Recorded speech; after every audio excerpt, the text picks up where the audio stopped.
Hi everyone! Welcome back if you've been here before. If not, welcome. I'm happy to have you. As always, timestamps are below in the description and in the video timeline if you want to skip the intro. I know it's been about a month since my last video, and that's actually what inspired today's topic. I know it's not necessarily like a new topic in the art community or even really just in general. But as you guys know, I'm here to share my art and experiences with my own little community. It may not garner the most attention, but for me, that's not really the point. That's why I felt comfortable transitioning this channel in the first place. If you'd like to see more videos from me, just click that subscribe button below. And with all that out of the way, let's talk about burnout. So regardless if it's life burnout, professional burnout, or even creative burnout, it's not any fun. And I want to share how when I get unmotivated or burnt out, how I kind of deal with that, at least in my own ways. That might not necessarily work with everyone, and that's kind of where I want you guys to come in below in the comments. How do you deal with burnout? Do any of the things that I mentioned really resonate with you guys? I'm really curious to know. But looking at this painting, you can tell that it came from that particular period of time because it's like so straightforward. The majority of the focus is on the line work, which I just trace onto the final piece of paper anyway after I make the sketch. So how did I get here in this burnout? Well, as most people, I started off just fine. I wasn't putting that much effort, particularly into my art or Etsy, which ended up kind of turning me into a cycle of negative emotions because it's something I enjoy, but it's also something I wasn't doing. So it kind of created that feedback loop of negative thoughts and emotions, which then fed the lack of motivation, and it just went over and over and over again. I think a lot of that ended up stemming from having a brand that I myself didn't 100% identify with. I was doing a lot of mainstream topics, which I did to some degree care about. I definitely wasn't doing any like art or products that I completely did not resonate with at all. But it really all comes back to passion. I feel like I only have space for like two passions max. And I already knew one passion was spoken for, my love for technology. So I needed to be super intentional with what I pursued for my second. And I felt a gap in how I was expressing myself. And I'm a bit of a homebody, so my self-expression wasn't coming out well enough in my clothes or fashion. Personalization in video games didn't come near enough to filling that gap.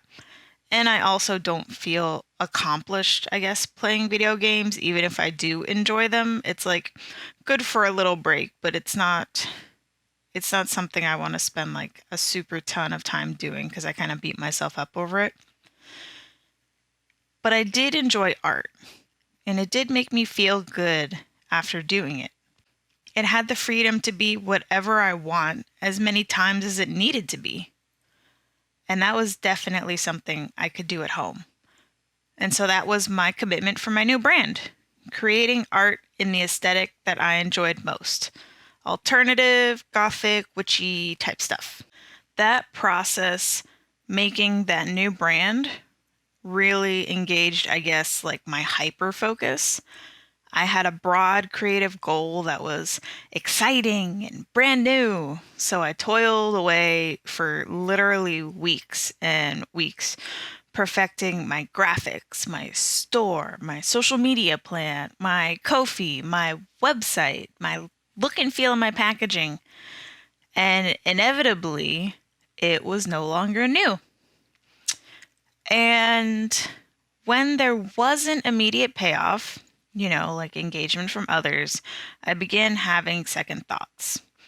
For the most part, that hasn't been a huge obstacle. I'm able to refocus my thoughts there. Do I enjoy organization? Yes. Have I always wanted to have a little store and all the nuances that come with that? Yes. Do I enjoy making art or crafting? Yes. Then it's okay if I'm not meeting engagement numbers.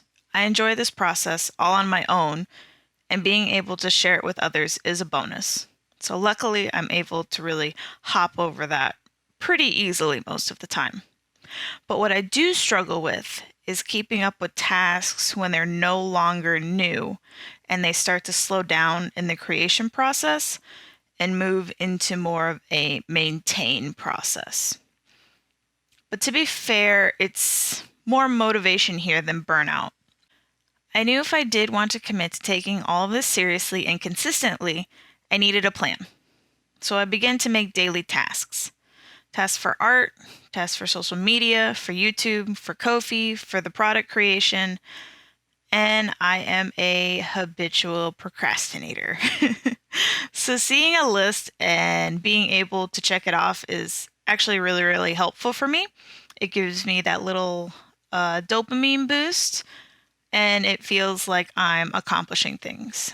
You know, even if it's just a little tiny task, it's still something that I got done, and I can see like a true representation of that instead of keeping it all in my head and trying to keep track of it. And honestly, that worked pretty well. And I successfully kept on track for all of May, which was the first month I had even tried to organize like that. So I was actually really proud of myself for that.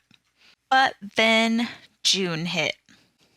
I got some additional professional responsibilities, and suddenly the procrastination I was getting away with for my daily tasks wasn't working. Because now at the end of the night, where I was rushing to do all my daily tasks, I also needed to make time for an additional 3 to 5 hours of work. And that just wasn't happening. June was hard, and I only created one watercolor painting that month, the one you're seeing right now. A lot of things got pushed to the side, and I wasn't giving tasks the time they needed, and it began to weigh on me how much I wasn't getting done and how much I was cutting from my schedule. I would begin to feel stressed and unmotivated and burnt out. Art began to feel like a chore. I was uninspired. I wasn't happy anymore. And I had turned my escape into a cage. Now, I guess some people can say that, well, you don't have to do art, you know. This isn't something that you're backed into a corner and have to do. It's not, a life or death. You absolutely have to do this activity sort of thing. And that's totally true. But I really want art in my life. And to keep things in your life, sometimes you need to make the effort because it could easily fall to the wayside, and that could just be another passion on a shelf collecting dust, and that's not something I want. So I do want to put in the effort to keep it in my life. I do gain value from it, and it does help ground me. It helps my mental health. It's something that I truly enjoy doing. So decreasing the professional workload wasn't an option, and neither was stopping art. So after a little bit of, a wallowing period, I finally started to perk back up, and I felt like I had some energy to take small steps to restructure how I was managing everything. I've always recommended time blocks to people, but I've never really committed to them myself because I was always able to get away by rushing to do everything at the last possible minute in the day. But I figured now is as good a time as any, and so I gave it a whirl.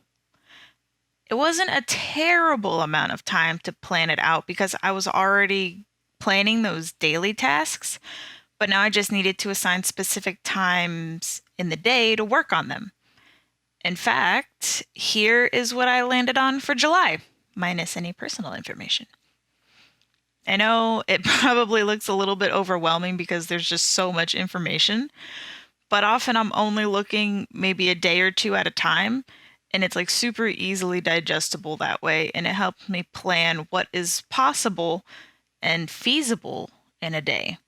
I know my limits, and I can organize my day in a way that I have enough time to rest, but also a meaningful amount of time for work, hobbies, and health. And so far, so good. If something does come up that interrupts my flow for the day, the tasks just get moved to the next day so I don't lose track of them. And in fact, here is what I came up for my July schedule for art.